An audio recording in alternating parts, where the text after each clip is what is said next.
Hello बच्चों, आज हम करने वाले हैं अपने हेलो एल्केन्स का ही एक एक्सटेंडेड पार्ट, जिसमें अब हम बात करेंगे हेलो एरीन्स के बारे में। हेलो एरीन्स क्या होते हैं, हमने ये अपने इंट्रोडक्शन पार्ट में देखा था। जब किसी बेंजीन की रिंग के साथ हम एक हैलोजन को अटैच कर देते हैं तो उस पूरे कंपाउंड को हेलो एरीन कहते हैं। हेलो एरीन उतना इंपॉर्टेंट अभी नहीं होगा हमारे लिए जितना इंपॉर्टेंट हेलो एल्केन्स था, बट इसमें कुछ नेम रिएक्शंस आने वाली है और इसकी एक प्रॉपर्टी आएगी जो आपके लिए इंपॉर्टेंट होगी पढ़ने के लिए। ठीक है, तो देखते हैं हम मेथड ऑफ प्रिपरेशन। देखते हैं, सबसे पहला है बाय सैंडमेयर्स रिएक्शन। देखो, जहां नाम की आ जाए कोई भी रिएक्शन वो बहुत ज्यादा इंपॉर्टेंट है, बोर्ड्स के नजरिए से बहुत ही ज्यादा इंपॉर्टेंट है।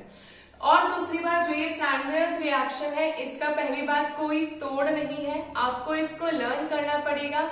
इसके कंपाउंड्स, इसके कैटलिस्ट सब कुछ याद करने पड़ेंगे। जैसे कि देखते हैं यहाँ पर हमने यहाँ पे एनिलीन की एक बेंजीन रिंग ली है। मतलब जब आप अपनी बेंजीन की रिंग पे NH2 जोड़ देते हो, उस पूरे कंपाउंड को एनिलीन कहते हैं। क्या कहते हैं? एनिलीन। आगे पढ़ेंगे इसके बारे में। और जब एनिलीन की रिएक्शन NaNA2 के साथ और साथ में हम अपना एक HX ले लेते हैं। HX मतलब HCl, HBr, HF कुछ भी हो सकता है। ठीक है, जब इसकी रिएक्शन करते हैं तो यहाँ से हाइड्रोजन हट जाता है और हाइड्रोजन जुड़ जाता है, N2X बनाता है।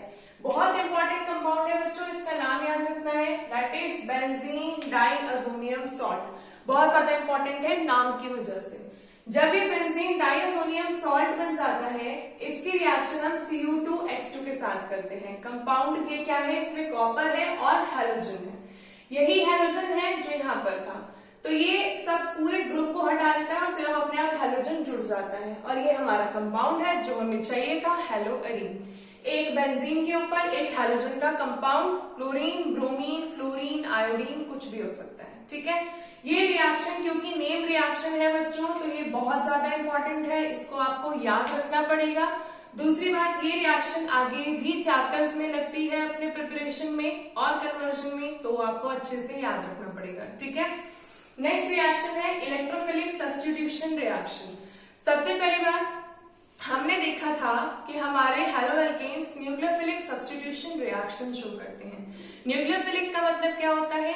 एक ऐसे कंपाउंड्स जो न्यूक्लियोफाइल के लविंग होते हैं, मतलब न्यूक्लियोफाइल होते हैं। वो क्यों? क्योंकि वो न्यूक्लियस के लविंग होते हैं। और न्यूक्लियस की लविंग है क्यों? न्यूक्लियस पॉजिटिव है तो खुद क्या होंगे? नेगेटिव। जस्ट इसका अपोजिट है इलेक्ट्रोफिलिक। इलेक्ट्रोफिलिक मतलब इलेक्ट्रोफाइल, मतलब इलेक्ट्रॉन लविंग, जो कंपाउंड्स इलेक्ट्रॉन से प्यार करते हैं। तो अगर इलेक्ट्रॉन नेगेटिव है तो खुद कैसे होंगे? पॉजिटिव। तो यहाँ पर हम बात कर रहे हैं जब एक पॉजिटिव कंपाउंड दूसरे पॉजिटिव को हटाएगा और उसकी जगह पे आके बैठ जाएगा। तो रिएक्शन क्या है? हमारे पास है टोलुइन, दैट इज एक बेंजीन की रिंग के ऊपर जब CH3 होता है हम उसको बोलते हैं टोलुइन या टोलीन बोलते हैं। जो आपको सूटेबल लगे आप वो बोलो। इसकी रिएक्शन जब हम Cl2 के साथ इन the presence of anhydrous AlCl3 करते हैं। अब सबसे इंपॉर्टेंट बात है कि एनहाइड्रस AlCl3 के साथ जब हम कर रहे हैं रिएक्शन, तो क्लोरीन काम करता है एक इलेक्ट्रोफाइल की तरह, जबकि अभी तक हमने पढ़ा था कि क्लोरीन तो न्यूक्लियोफाइल था। क्यों? क्योंकि क्लोरीन इलेक्ट्रॉन एक्सेप्ट करता है, वो नेगेटिव होता है, और जो नेगेटिव होता है वो न्यूक्लियोफाइल होता है। लेकिन इलेक्ट्रोफाइल का मतलब होता है जो पॉजिटिव होता है। तो यहाँ पे क्लोरीन पॉजिटिव की तरह कैसे काम करेगा, तो इसका एक्सप्लेनेशन देखते हैं। ये जो AlCl3 है यही सबसे इंपॉर्टेंट है इस क्लोरीन को पॉजिटिव की तरह काम करने के लिए। देखो यहाँ पे जब मैंने इसका एक स्ट्रक्चर बनाया बच्चों, तो यहाँ पे एल्यूमिनियम के पास जो है इलेक्ट्रॉन वो है सिर्फ 6 इलेक्ट्रॉन। इसको चाहिए पूरे 8 इलेक्ट्रॉन अपना ऑर्बिट कंप्लीट करने के लिए। तो ये क्या करता है, ये किसी भी एक इलेक्ट्रॉन, एक क्लोरीन को बाहर फेंक देता है और उसके इलेक्ट्रॉन्स भी ले लेता है। जब ऐसा होता है तो ऐसे में क्या हो जाता है, जो ये क्लोरीन बच जाता है, ये क्लोरीन क्योंकि अपने इलेक्ट्रॉन दे के आया एल्यूमिनियम को ताकि वो अपना ऑक्टेट कंप्लीट कर सके, तो ये क्लोरीन बन जाता है पॉजिटिव और यही हमारा काम करता है इलेक्ट्रोफाइल की तरह। तो मतलब क्लोरीन न्यूक्लियोफाइल भी बन सकता है, क्लोरीन इलेक्ट्रोफाइल भी बन सकता है। और जो ये AlCl3 होता है ये लुईस एसिड की तरह काम करता है क्योंकि ये एक्सेप्ट करता है इलेक्ट्रॉन। स्पीशीज जो एक्सेप्ट करती है इलेक्ट्रॉन वो लुईस एसिड होती हैं, जो स्पीशीज इलेक्ट्रॉन्स को डोनेट करती हैं वो बेसिस होती हैं। ठीक है, ये क्लास 11th में आपने पढ़ा होगा अगर आपको याद होगा तो यहाँ पे क्या हुआ, इस क्लोरीन में यहाँ पे प्रेजेंट, आपको पता है हर बेंजीन के यहाँ पे हाइड्रोजन प्रेजेंट होता है, तो यहाँ पे इस क्लोरीन में यहाँ के हाइड्रोजन को सब्स्टिट्यूट कर दिया, हाइड्रोजन पॉजिटिव होगा, अपने इलेक्ट्रॉन डोनेट करके निकलता है, और क्लोरीन ने 2 जगह ली, एक तो ली उसने ऑर्थो की जगह और एक ली पैरा की जगह। तो जो पैरा होता है वो होता है मेजर कंपाउंड और जो ऑर्थो होता है वो होता है माइनर कंपाउंड। दूसरी बात सबसे इंपॉर्टेंट, यहाँ पे सिमेट्री ज्यादा होती है, यहाँ पे सिमेट्री कम होती है, यहाँ पे पैकिंग ज्यादा होती है, यहाँ पे पैकिंग कम होती है, इसीलिए ये मेजर होता है और ये होता है माइनर। ठीक है बच्चों, बहुत इंपॉर्टेंट है ये रिएक्शन को समझना कि हैलोएरीन्स इलेक्ट्रोफिलिक सब्स्टिट्यूशन रिएक्शन कैसे देते हैं। ठीक है, नेक्स्ट रिएक्शन है हमारी reaction of phenol with PCl5। जब आप फिनॉल की रिएक्शन PCl5 के साथ करते हो तो आपको एक हैलोएरीन मिलता है। तो देखते हैं कैसे मिलता है। फिनॉल का मतलब होता है एक बेंजीन के साथ अल्कोहल का एक ग्रुप जुड़ा हुआ है, उसको हम बोलते हैं फिनॉल, और वो भी कौन सी पोजीशन पे, इस वाली पोजीशन पे। मतलब अगर हमारी बेंजीन की रिंग इस तरीके से है तो यहाँ पे पैरा पोजीशन पे जब OH जुड़ा होगा ऊपर या नीचे एक टाइम पे, तो उसको हम बोलते हैं फिनॉल। जब इसकी रिएक्शन PCl5 के साथ करी तो PCl5 को हम ब्रेक करेंगे कुछ इस तरीके से। अगर आपको याद हो हमने हैलोअल्केन्स में भी इस तरीके से ही ब्रेक किया था, और इसको यहाँ पे जब हम रखेंगे तो ये रखेंगे PCl3, इधर एक Cl और इधर एक Cl, और इस तरीके से कंपाउंड ब्रेक हो जाएगा। तो यहाँ पे क्या होगा, ये Cl जुड़ गया इसके साथ, ये हो गया POCl3 और ये हो गया HCl। ठीक है, एकदम सिंपल रिएक्शन है, बस याद रखनी है और रिएक्शन आसानी से हो जाएगी। अगर आप नोट करना चाहो तो आप इसे नोट कर लो, बट इसको ध्यान रखना बच्चों, ये बहुत ज्यादा इंपॉर्टेंट है। जितना छोटा सा है ये हैलोएरीन का एक पार्ट, उतना ही इंपॉर्टेंट। एक क्वेश्चन है बच्चों एनसीईआरटी का जो कि बहुत ज्यादा इंपॉर्टेंट होता है, हर बार रिपीट हो जाता है, और इसके जैसा क्वेश्चन आपको हर चैप्टर में देखने को मिलेगा। तो एक बार देखते हैं इसका आंसर किस तरीके से लिखना है। ये चैप्टर क्वेश्चन है, haloarenes are less reactive towards NSR, explain why. Haloarenes जो होते हैं वो न्यूक्लियोफिलिक सब्स्टिट्यूशन रिएक्शन को नहीं परफॉर्म करते, वो इलेक्ट्रोफिलिक सब्स्टिट्यूशन रिएक्शन करते हैं। तो हमें बताना है क्यों, जबकि हमको पता है बच्चों कि जो हैलोअल्केन्स होता है वो आपको हमेशा न्यूक्लियोफिलिक सब्स्टिट्यूशन रिएक्शन देता है। उसका केस तो सिंपल है कि वो क्यों देता है, लेकिन हैलोएरीन्स क्योंकि बेंजीन की रिंग आ जाती है, यहाँ पे रेजोनेंस का इफेक्ट आ जाता है, इसकी वजह से यहाँ पे थोड़ी सी कहानी बदल जाती है। क्या होता है, हमने अपने बेंजीन की रिंग पे एक अपना हैलोजन लगाया है, तो क्या होगा ऐसे यहाँ पर, अगर आपने रेजोनेंस पढ़ा है क्लास 11th में कि हम किस तरीके से करते हैं, तो आपको ज्यादा आसानी होगी। मैं उसको वैसे ही बता रही हूँ।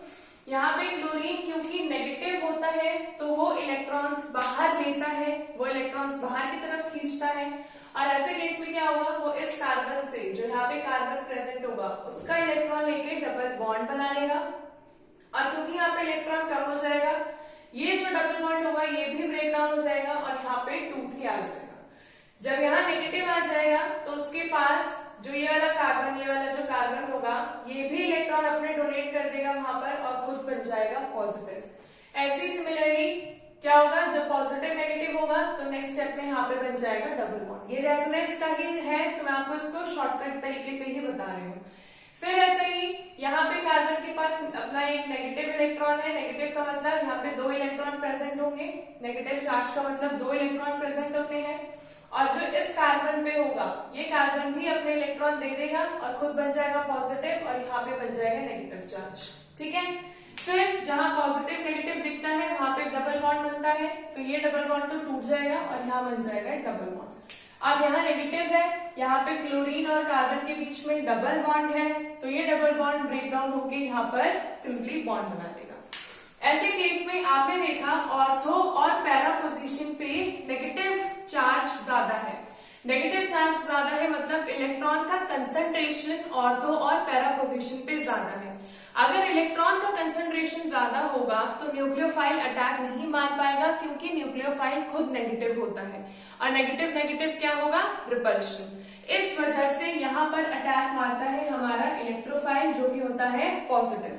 तो ये क्वेश्चन ऐसे भी पूछा जा सकता है कि explain why haloarenes are more reactive towards ESR, electrophilic substitution reaction, rather than nucleophilic substitution reaction. तो सिंपल इसका एक्सप्लेनेशन है, due to development of carbon and chlorine double bond, the negative charges are present at ortho and para position, or you can say that the electron concentration increases on ortho and para position, due to which a nucleophile cannot adapt on that side and an electrophile can easily react. So therefore haloarenes are more reactive towards towards electrophilic substitution reaction. ठीक है, तो बहुत easy explanation था। Question अलग तरीके से पूछा जा सकता है, बट सिंपल बात है कि रेजोनेंस के इफेक्ट की वजह से ये इलेक्ट्रॉन्स यहाँ पे बनते हैं। क्यों? क्योंकि क्लोरीन जो होता है वो हमारा ऑर्थो पैरा डायरेक्टिंग ग्रुप होता है। ऑर्थो पैरा डायरेक्टिंग होगा तो मतलब ये ऑर्थो और पैरा पोजीशन पे इलेक्ट्रॉन की कंसेंट्रेशन को बढ़ाएगा। ठीक है, जब ये चीज समझ गए हम, तो अब हम इसके बाद हैलोएरीन्स की कुछ केमिकल प्रॉपर्टीज देखेंगे बच्चों, क्योंकि अब हैलोएरीन्स में ज्यादा कुछ नहीं है डिस्कशन के लिए, बट ये जितना भी छोटा पार्ट है उतना ज्यादा ही इंपॉर्टेंट है। पहली रिएक्शन क्या दिखा रहा है? पहली रिएक्शन दिखा रहा है हैलोजिनेशन। हैलोजिनेशन का मतलब होता है addition of halogen. Addition of halogen मतलब किसी भी हैलोजन का एडिशन होगा at ortho and para position. Ortho position पे जो ग्रुप बनता है, जो कंपाउंड बनता है, वो हमेशा माइनर होता है, और पैरा पे जो बनता है that is always major, due to more symmetry, due to more close packing. Clear? Okay, यहाँ पे हमने देखा, हमने एक अपना हैलोएरीन लिया है, इसकी रिएक्शन आप क्लोरीन के साथ कर रहे हो, तो आपको पता है in the presence of anhydrous AlCl3 chlorine can act as an electrophile. जब आप AlCl3 लोगे तो क्लोरीन आपका एक इलेक्ट्रोफाइल की तरह काम करेगा, एक बार ऑर्थो और एक बार पैरा कंपाउंड बनाएगा। पैरा कंपाउंड आपका मेजर होगा और ऑर्थो आपका माइनर कंपाउंड होगा। क्लियर? तो हैलोजनेशन में आपने हैलोजन को ऐड कर दिया एक बार पैरा पे और एक बार ऑर्थो पे, और खत्म, और ज्यादा कुछ नहीं करना। सिमिलरली नाइट्रेशन, नाइट्रेशन होता है, एक्चुअल में HNO3 लेते हैं, लेकिन ये ब्रेक डाउन होता है OH माइनस और NO2 प्लस में। तो यहाँ पे NO2 मेरा इलेक्ट्रोफाइल की तरह काम कर रहा है, एक बार ऑर्थो और एक बार पैरा पे रिएक्ट करेगा, दो प्रोडक्ट बनाएगा, पैरा वाला मेजर, ऑर्थो वाला माइनर। ऐसा ही सेम सल्फोनेशन, सल्फोनेशन मतलब H2SO4 के साथ ये बनाता है OH माइनस और HSO3 प्लस। तो यहाँ पर HSO3 मेरा इलेक्ट्रोफाइल की तरह काम कर रहा है, एक बार ऑर्थो एक बार पैरा पोजीशन पे रिएक्ट करेगा, पैरा वाला मेजर, ऑर्थो वाला माइनर, और इस तरीके से इसकी ये 3 केमिकल प्रॉपर्टीज हमने पढ़ी। इसके बाद 2 ऐसी और केमिकल प्रॉपर्टीज हैं जो कि नेम से आती हैं सीधा सीधा और हर बार पेपर में रिपीट होती हैं, क्योंकि ये रिएक्शन जो हम आगे पढ़ने वाले हैं ये हर चैप्टर में आएगी। तो फिर अगर आपको इसको नोट करना हो तो आप इसे नोट कर लें। आओ बच्चों, अब हम देखते हैं आज हमारे हैलोएरीन्स के लास्ट टॉपिक की एक सबसे इंपॉर्टेंट रिएक्शन, जो कि है नेम रिएक्शन। हर बार बोर्ड्स में ये रिपीट होती है, बहुत अच्छा नाम है, फ्रीडल क्राफ्ट रिएक्शन। हर चैप्टर में आपको मिलेगी, हर तरीके से अलग अलग तरीके से अप्लाई होते हुए दिखेगी। तो इसके 2 पार्ट्स होते हैं, एक होती है अल्काइलेशन, एक होती है एसाइलेशन। अगर आपको अच्छे से याद हो, आपने क्लास 11th में इसको किया है। क्या है पहली रिएक्शन? Friedel craft alkylation. आपके पास एक हैलोएरीन है, आपने इसकी रिएक्शन एक किसके साथ कर दी? हैलोएल्केन के साथ कर दी, या सिंपल बोल दो एक एल्काइल है और साथ में आपके पास एक हैलोजन है, कोई भी हैलोजन हो सकता है। ऐसे में इन the presence of anhydrous AlCl3 क्या होगा? ये CH3Cl में यहाँ से CH3 ब्रेक डाउन हो जाएगा, किसमें? एक पॉजिटिव में, क्योंकि आपको पता है क्लोरीन नेगेटिव होता है, CH3 पॉजिटिव होता है। ये इलेक्ट्रोफाइल की तरह काम करेगा और एक बार ऑर्थो पे प्रोडक्ट बनाएगा और एक बार पैरा पे प्रोडक्ट बनाएगा। ठीक है, पैरा वाला प्रोडक्ट हमारा मेजर प्रोडक्ट होगा और ये वाला हमारा माइनर प्रोडक्ट होगा। तो बहुत ज्यादा आसान है, सिर्फ याद रखना है कंपाउंड क्या लेना है। इस R पे आप कितनी भी लंबी कोई भी चेन ले सकते हो, लेकिन वो एल्काइल ग्रुप होना चाहिए।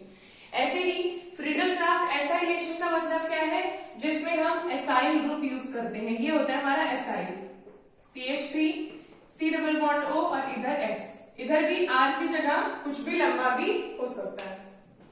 यहाँ पे ये पूरा कंपाउंड पॉजिटिव है और उसके रिस्पेक्ट में क्लोरीन नेगेटिव है। In the presence of anhydrous AlCl3 ये पॉजिटिव एक बार ऑर्थो पे प्रोडक्ट बनाएगा जो कि क्या होगा माइनर, और एक बार पैरा पे प्रोडक्ट बनाएगा जो कि क्या होगा मेजर, और इस तरीके से ये फ्रीडल क्राफ्ट एसाइलेशन यूज होगा। इस ग्रुप को बोलते हैं एसाइल ग्रुप। आप इसको आगे भी यूज करते हुए देखेंगे तो इसको ध्यान से समझ के अपने दिमाग में कॉपी पेस्ट कर लेंगे, ठीक है। तो अगर आपको आज का ये इतना लेक्चर समझ में आया तो बहुत अच्छी बात है, क्योंकि आज हेलो एरेन्स लगभग खत्म हो चुका है। अब इसके कुछ क्वेश्चंस रहेंगे एनसीईआरटी के, वो आप अपने आप ट्राई जरूर करेंगे। बहुत इजी क्वेश्चंस है बच्चों। अगर आपके नोट्स क्लियर हो, एक बार दो बार एनसीईआरटी की रीडिंग आपने की हो तो क्वेश्चंस आसानी से बन जाएंगे।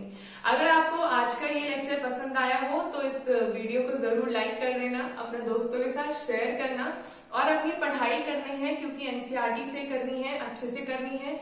अगर आपने यहाँ के पढ़ाए हुए नोट्स और क्वेश्चंस को नोट किया हो तो उसको देखते हुए एनसीईआरटी जरूर पढ़ें, सॉल्व करने की कोशिश करें, आसानी से हो जाएंगे, ठीक है। तो आज का लेक्चर बस यहीं पे एंड होता है। आपने अगर अभी तक मेरा चैनल सब्सक्राइब नहीं किया है तो सब्सक्राइब कर देना और बस देखते रहना वीडियोस, ठीक है। So thank you for watching.